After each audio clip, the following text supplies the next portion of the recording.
도시의 소음은 눅눅하게 젖은 아스팔트 위로 무겁게 내려앉아 있었다. 31살의 직장인 민수는 흐릿한 시야를 비비며 핸들을 꽉 쥐었다. 일주일째 이어진 야근은 그의 신경을 벼랑 끝으로 몰아넣고 있었다. 관자놀이는 심장 박동에 맞춰 욱신거렸고 뻑뻑한 안구는 모래알이 든 것처럼 껄끄러웠다.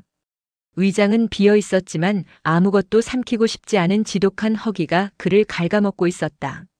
신호 대기 중 멍하니 와이퍼의 규칙적인 움직임을 보던 민수의 목덜미에 차갑고도 부드러운 손길이 닿았다. 조수석에 앉아있던 여자친구 은주였다. 자기야, 얼굴이 너무 상했어. 광대뼈가 다 튀어나왔네. 이러다 정말 큰일 나겠어. 내 마음이 다 찢어지는 것 같아. 자기 아프면 나도 죽는 거 알지? 은주의 목소리는 달콤한 시럽 같았지만 그 안에는 거절할 수 없는 기묘한 강요와 끈적한 집착이 섞여 있었다.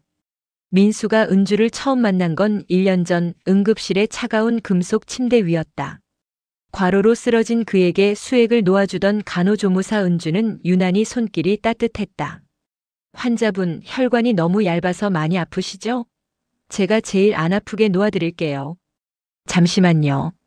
그 따뜻한 손길에 민수는 무너져 내렸다. 평생 누군가에게 이토록 섬세하고 지극한 보살핌을 받아본 적 없던 민수는 그녀를 자신의 삶에 찾아온 마지막 구원이라 믿어 의심치 않았다. 하지만 그것은 거미줄에 걸린 나비가 포식자의 부드러운 다리 감촉을 안도감으로 착각한 것과 다름없었다. 연애가 시작되자 은주의 호의는 점차 민수의 일상을 잠식해 들어갔다. 그것은 아주 서서히 그러나 확실하게 진행된 침식이었다. 그녀는 민수의 식단부터 옷차림, 심지어는 아주 사소한 친구 관계까지 교묘하게 통제하기 시작했다. 그 친구는 눈빛이 흐릿한 게 자기를 이용해 먹는 것 같아. 만나지 마, 응? 내가 다 걱정돼서 그래. 자기에겐 나만 있으면 되잖아. 은주는 민수를 걱정하는 척하며 그의 주변 사람들을 하나둘씩 쳐냈다. 오래된 친구들의 연락은 끊겼고 가족과의 만남조차 은주의 서운함 섞인 눈치를 보며 피하게 되었다. 민수는 고립되었고 어느덧 은주만이 그의 세상을 연결하는 유일한 통로이자 산소호흡기가 되었다. 민수에게 은주는 이제 안식처가 아닌 거대한 늪이었다. 어느 날 밤 은주가 잠든 사이 그녀의 휴대폰을 우연히 보게 된 민수는 전신에 소름이 돋는 것을 느꼈다. 자신의 이동 경로가 GPS로 실시간 추적되고 있었고 통화 내용들은 날짜별로 녹음되어 폴더에 정리되어 있었다. 심지어 은주는 민수의 회사 근처 카페에서 몇 시간씩 그를 지켜본 기록까지 일기로 남겨두고 있었다. 오늘 민수 씨가 옆자리 여자 대리와 3분 12초 동안 웃으며 대화했다. 죽여버리고 싶다. 질식할 것 같은 공포를 느낀 민수가 떨리는 목소리로 잠시 시간을 갖자며 이별을 제안했을 때 은주의 눈빛은 순식간에 차가운 심해처럼 가라앉았다. 그녀에게 이별은 곧 소유권의 박탈을 의미했다. 그녀는 살아서 보낼 수 없다면 죽여서라도 영원히 제 곁에 박제해두겠다고 결심했다. 그날 이후 은주는 자신이 근무하는 병원의 어두운 약재실 문을 열었다. CCTV가 비추지 않는 사각지대, 차가운 금속 선반 사이에서 그녀는 능숙하게 죽음의 액체들을 배합하기 시작했다. 의식을 단숨에 앗아갈 프로포폴, 비명조차 지르지 못하도록 전신의 근육을 마비시킬 베크로늄, 그리고 마지막으로 심장의 전기 신호를 강제로 끊어버릴 치명적인 염화칼륨까지. 그녀는 투명한 링거팩에 담긴 그 기괴한 조제액을 빛에 비추어 보며 황홀한 미소를 지었다. 자기야, 이제 아무 걱정하지 마. 내가 평생 옆에서 지켜줄게. 아무도 우리 사이를 방해하지 못하는 곳, 오직 나만 자기를 가질 수 있는 곳으로 데려다 줄게. 그녀는 민수의 필체를 완벽하게 복제하기 위해 밤마다 수천 번이고 종이를 채웠다. 민수가 자주 사용하는 단어의 습관, 마침표를 찍는 강도, 특유의 기울기와 자음의 굴곡까지 집요하게 파고들었다. 은주야, 미안해. 빚 때문에 너무 힘들어. 너라도 살아야 해. 이 비극적인 가짜 문장을 완성했을 때 은주는 마치 완벽한 예술 작품을 탈구한 거장처럼 전율하며 자신의 뺨을 종이에 비볐다. 이제 모든 사형 집행 준비는 끝났다. 민수를 그 폐쇄된 공간으로 불러들이는 일만 남았을 뿐이었다. 부천의 어느 낡고 음침한 모텔 406호. 방 안에는 눅눅한 곰팡이 냄새와 에어컨 실외기의 둔탁한 진동음, 그리고 약물에 취해가는 민수의 거친 숨소리만이 무겁게 가득 차 있었다. 민수는 은주가 가져온 영양제라는 말에 아무런 의심 없이 팔을 내어주었다. 은주는 무표정한 얼굴로 링거 거치대를 세우고 민수의 팔꿈치 안쪽 가장 연약한 혈관에 바늘을 밀어 넣었다. 차가운 금속 바늘이 생사를 뚫고 혈관에 안착하는 기분 나쁜 소리가 적막한 방 안에 크게 울려 퍼졌다. 자기야, 많이 피곤했지? 이거 맞고 나면 진짜 편안해질 거야. 깨어나면 우린 영원히 함께일 거야. 그 어떤 누구도 그 무엇도 우릴 갈라놓을 수 없어. 사랑해, 민수야. 민수는 그녀의 다정하고도 서늘한 얼굴을 마지막으로 의식을 잃어갔다.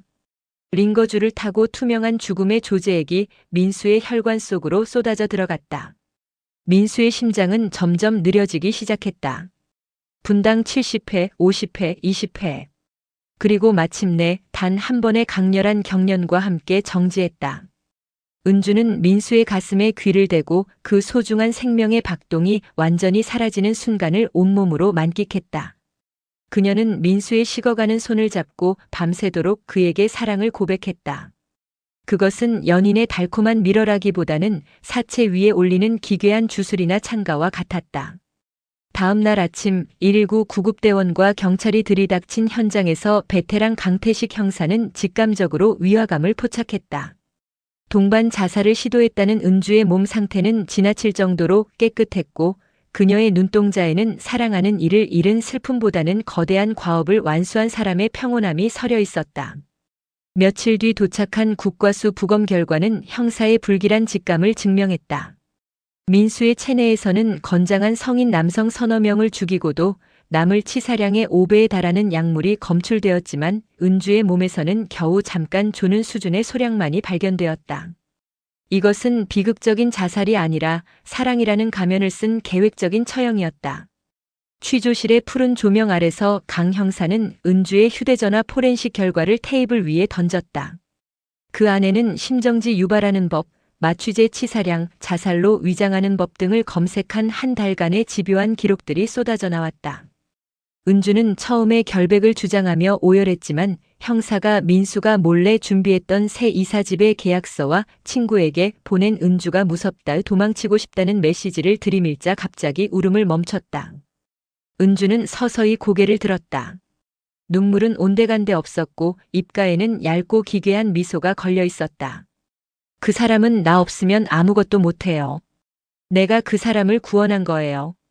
다른 여자들이 그 사람을 쳐다보는 것도, 그 사람이 나를 버리고 떠나는 것도 볼 수 없었어요. 죽음이 우리를 완벽하게 하나로 만든 거라고요. 형사님이 뭘 알아요?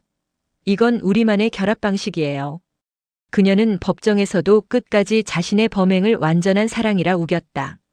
하지만 그것은 사랑이 아니라 대상을 파괴함으로써만 만족을 얻는 악마의 집착일 뿐이었다. 수사 과정에서 드러난 은주의 과거는 더욱 충격적이었다. 그녀는 이미 다른 남자들에게도 비슷한 방식으로 가스라이팅을 시도하며 경제적 이득을 취해왔고 민수를 죽이기 직전에는 그 명의로 거액의 보험 가입까지 알아보았다는 사실이 만천하에 공개되었다. 그녀에게 인간은 사랑의 대상이 아니라 자신의 욕망을 채우기 위한 수단이자 소유물에 불과했다. 무기징역 선고를 받고 차가운 철창 너머로 사라지는 그녀의 뒷모습을 보며 법정의 사람들은 전율했다.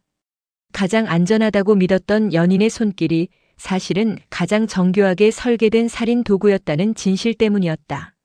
지금 당신 곁에 있는 사람이 건네는 따뜻한 음료 한 잔, 혹은 과도하게 친절한 위로. 그 투명한 진심 뒤에 무엇이 숨겨져 있는지 우리는 결코 알 수 없다. 공포는 멀리 있지 않다. 바로 당신의 머리맡에서 당신을 내려다보며 사랑해라고 속삭이는 그 다정한 눈동자 속에 어쩌면 당신의 마지막을 설계하는 차가운 죽음의 공식이 숨어 있을지도 모른다. 당신의 맥박이 멈추는 순간을 가장 가까이서 지켜보며 미소 지을 그 사람 말이다.